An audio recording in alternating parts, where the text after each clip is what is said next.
I finally threw away the rule book.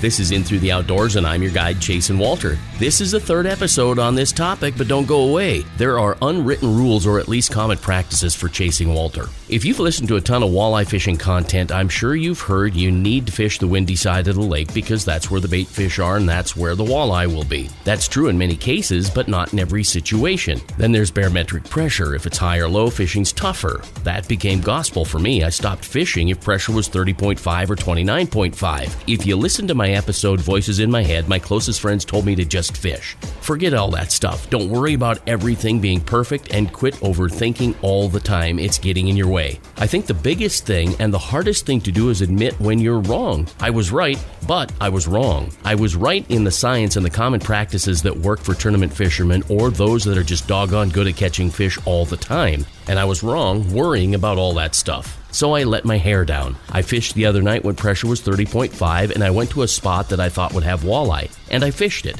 I was surprised there were walleye where I didn't expect them to be. I now have 3 Proud Angler white bass that surprised me. Great fight, great fun, but the walleye were there too. They followed the white bass in. I've fished that white bass pattern for days now and have a dozen big walleye, including 2 Proud Anglers. The night of the full moon and 40-mile-an-hour winds out of the south, I decided to fish. I fished the windy side with a big goose egg. I went to the calm side, and boom, that's where Walter was hiding. I'm Chasen Walter, and that's In Through the Outdoors. I hope you get out there real soon. As for me, there's no doubt I'll be out chasing Walter wherever they may be hiding. Be safe, and thanks for listening. If you listen to In Through the Outdoors or Between Hook Sets every Wednesday night at 7 p.m., thank you. Listen on demand wherever you listen to podcasts, YouTube or ChasenWalter.com, and please sign up to get the Bump Board newsletter.